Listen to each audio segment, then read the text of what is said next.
Hello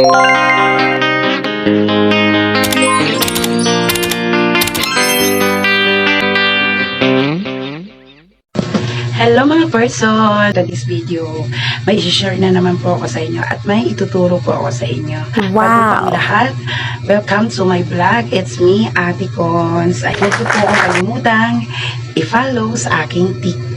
At syempre, huwag nyo rin po akong kalimutang i-follow sa aking Facebook at sa aking YouTube channel. Ayan. Kasi po, pag pinalo nyo po ako dyan, lahat po ng ina-upload ko ay nanonotify po kayo. At syempre, para po maging updated po kayo sa bawat na i-upload kong video. Ayan, sasagutin na natin yan. Ayan, kung nakikita nyo po mga person, may nakalagay po dyan, not eligible yet. So, ang ibig sabihin po nun, dyan sa baba, kung makikita nyo, ibig sabihin po nun ay hindi pa po ako monetize dyan.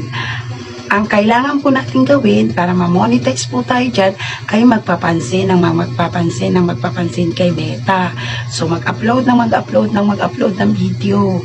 Yun po mga person. At, syempre, kung nasa taas na po ang inyong tools, ibig sabihin po nun po yung monetize na tools nyo. Yun po yun mga person. Pero pag dito po sa baba, na malapit na po kayo niyan.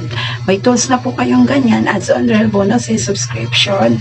Yan po, ang ibig sabihin po niyan, ay malapit nyo na po silang ma-hit.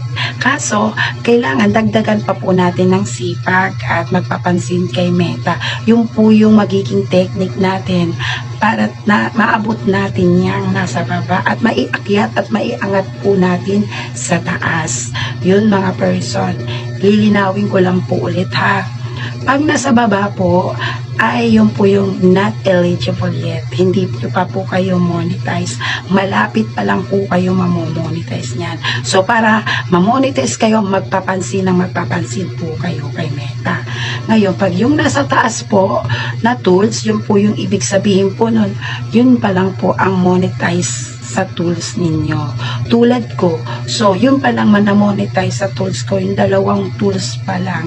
Yung star at saka in-stream ads. Yun pa lang po mga person. Sa ads on reels, hindi naman ako masyadong umaasay. Pero, sige lang, go lang.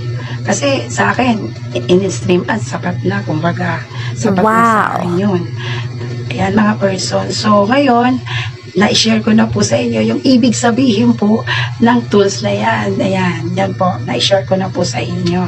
At hanggang sa muli, maraming salamat mga person. See you next vlog. Thank you for watching. And bye. God bless. Oh, thank you so much.